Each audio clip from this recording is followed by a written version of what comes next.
بشايل منكم والله. يعني انا امبارح اختفيت، تخشوش تسألوا عليا.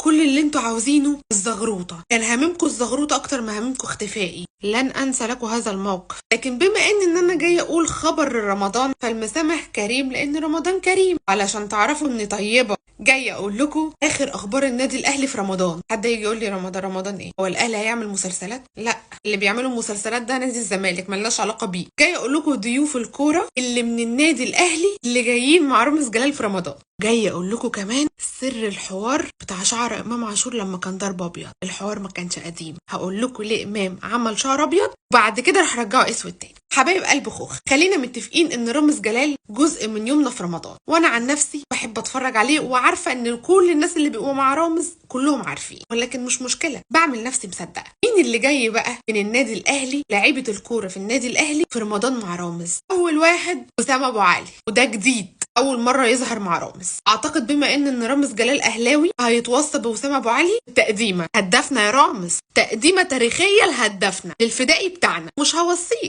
تاني واحد وهو قائدنا، مش علولو، لا، محمد الشناوي. محمد الشناوي ضيف رامز جلال في رمضان ايضا، ومش بس كده، ده الاسد الشبل كمان. مصطفى شوبير ضيف رامز جلال في رمضان، هذا الشبل من ذاك الاسد. طب مين تاني جاي في رمضان مع رامز يا خلود؟ هقول لكم حسين الشحات ايضا النينجا جاي مع رامز في رمضان. واخيرا سبته في الاخر عشان اشرح لكم القصه كامله، امام عاشور ضيف رامز جلال ايضا في رمضان، ودي تقريبا هتبقى السنه الثالثه على التوالي ان امام يروح مع رامز في رمضان. في رمضان ان شاء الله ربنا يدينا العمر والصحه، يعني هتلاقوا شعر امام عاشور في البرنامج ابيض، فهو كان صبغه ابيض عشان خاطر كان عارف طبعا ان هو رايح لرامز جلال في رمضان، ولسه مصور الحلقه من 3 ايام، والمعلومه دي مؤكده. فعلشان كده امام كان عامل شعره ابيض عشان وهو رايح لرامز جلال. الحلقه كانت بتصور من 3 ايام، من 3 و4 يعني، مش فاكره تحديدا، بس هو الكام يوم اللي فاتوا دولت، ل 3 ل 4 ل 5، لا ال5 دول بتوع الزمالك، ال6 برضه بتوع الزمالك، من اسبوع. بعد كده رجعوا اسود تاني. وطبعا عشان كلنا نبقى متفقين، محدش يضحك علينا، هم كلهم بيبقوا عارفين ان هم رايحين برنامج رامز مقلب رامز جلال. هم عارفين،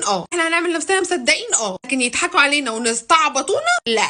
رمضان كريم عليكم يا حبايب قلبي. دي نجوم الكوره من النادي الاهلي اللي جايين مع رامز جلال في رمضان. مشاهده ممتعه. برضو زعلانه منكم، ما تسالوش على اخوها، ولكن قولوا لي مين اكتر ضيف من النادي الاهلي متحمسين اللي انتوا تشوفوه في رمضان مع رامز. انا عن نفسي وسام، انتوا مين بقى؟ عميل رقم 5565، شباك رقم 3. اركن جنب اخواتك يا مشلاك، اركن يا بابا، مش إلك حل.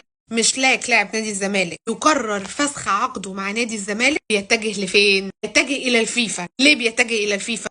معروفة، بيتجه الى الفيفا عشان يشتكي نادي الزمالك، بيطالب بمستحقات. مستحقاته اللي هي كام؟ 727,000، مش جنيه، دولار. ده في لسه في اضافات بقى، حاجات ميه وقصص. دي المستحقات المتاخره. ايه بقى الاضافات اللي نحب نضيفها مع الاوردر؟ بيقول لك عاوز تعويض مادي كبير لايه بقى؟ الأضرار المادية والمعنوية اللي تعرضها اللاعب أثناء لعبه مع نادي الزمالك. بص يا مشلاك يا أخويا، أنت مش إلك حل فعلا، هم سوابق في الفيفا فمش هيهمهم. في لعيب اسمه خالد بوطيب، ده بيطالب بمستحقاته من 2006 أساسا، وما خدهمش لحد دلوقتي عادي. أنا بس مش يعني في استفسار، أضرار مادية إيه ومعنوية إيه يا اسطى اللي تعرضت لها أثناء لعبك في نادي الزمالك؟ ده هم اللي جالهم أضرار معنوية. أنا بتكلم بالحق.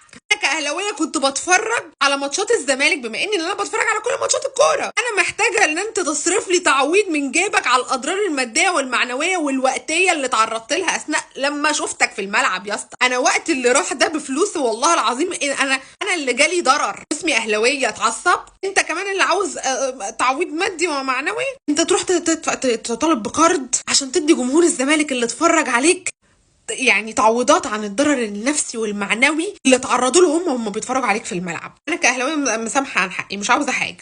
ما تفتكرش ان هو بيأثر معاهم الكلام ده، لا، هم سوابق والله العظيم في الفيفا، مش هيأثر فيها. عيش انت بقى مع نفسك، محدش هيتحرق دمك غيرك. بعد كده اضرار ماديه، كنت بتطلب KFC كل يوم ما بيدفعلكش الحساب ولا ايه قصتك؟ مش فاهماه. ما فيش حد صعبان عليا غير الفيفا، وهم ما مرهمش في فاتحين البتاعه دي عشان خاطر ما مرهمش غير نادي الزمالك. في صف واقف، ما حدش اشتكى وخد حاجه. الفيفا اسهل له يقفل نادي الزمالك عشان تعب. تقريبا اللي مشغل الفيفا هو نادي الزمالك والشكاوي اللي بتيجي على نادي الزمالك، غير كده كان الفيفا ما اشتغلتش خالص. الفيديو ده فيه خبرين، خبر يهمك وخبر ما يهمكش، او ممكن الخبرين ما يهمكش. يهمكوش. خبر منهم حارق لي دمي، اسيب اللي حارق لي دمي في الاخر، اما عن اللي مش حارق لي دمي قوله في الاول. النادي الاهلي رسميا بيطلب اسناد مباراة الاهلي والزمالك لحكام اجانب، مش اي حكام اجانب، لا ده طاقم حكام اجانب، دي طاقم حكام اجانب من اوروبا، وكمان الخبير التحكيمي يكون اجنبي. وبالفعل النادي الاهلي تقدم اتحاد الكوره بهذا الطلب. ليه؟ عشان خاطر طبعا احنا عارفين يقول لك احنا اللي بنكسب بالحكام. صباحك عسل، مش قصتي، مصري اجنبي هو على الله. ما بحب الشغل اللي احنا نعلق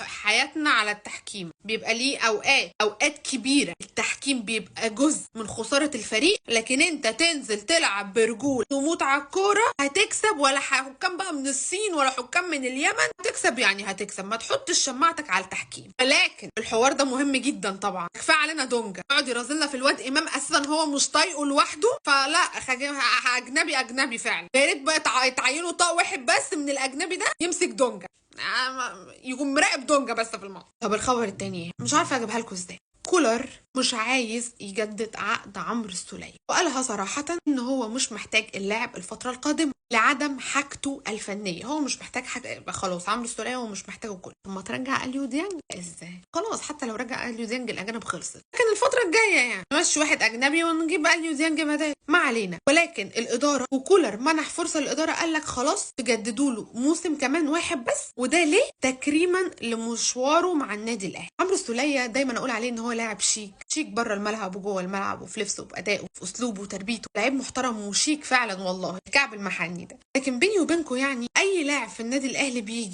بيمشي من النادي او هيمشي من اللي كانوا موجودين بقى وعاشوا معانا قصص وحوارات وبطولات وانجازات وعملوا مع النادي كتير، الموضوع ده بيقطع قلبي. اشوفوا لكم بقى اي حاجه. انا بعد كده تعاقدوا مع اللعيبه 6 شهور ومشوهم عشان ما الحقش اتعلق بيهم سكه. لاعبنا محمد عبد المنعم بينزل في الدقيقه 91 في مباراه نيس الفرنسي، احنا لاعبتنا بتنزل في الدقيقه 91. احنا عندنا كنا بنلعبوا كل البطولات وبنخترع بطولات عشان نلعبه فيه، ده لو ما لعبش اساسي ما ترجعه لنا، رجعوا لنا ابننا. انا حاسه ان انت مهدور حقك هناك وقله قيمه، دي قله قيمه في الغربه ليك يا عبد المنعم. ما ارجع هنلعب كاس عالم للانديه مع بعض. طب القيد المحلي مش هتلعب دوري، القيد الافريقي لسه معانا لحد اخر الشهر، امتى ده لحسن حظ؟ تعال نقيدك افريقي، سيبك من المحل، قله قيمه اللي بيعملوها فيك هناك. انت تنزل في الدقيقه 91. الله يمسك بالخير يا كولر، كان بيبقى عاوز الحكم يدي 18 دقيقه وقت محتسب بدل ده عشان يلعبك زياده، انت تنزل. قله ايه؟ رجعوا لنا الواد اللي حالتنا.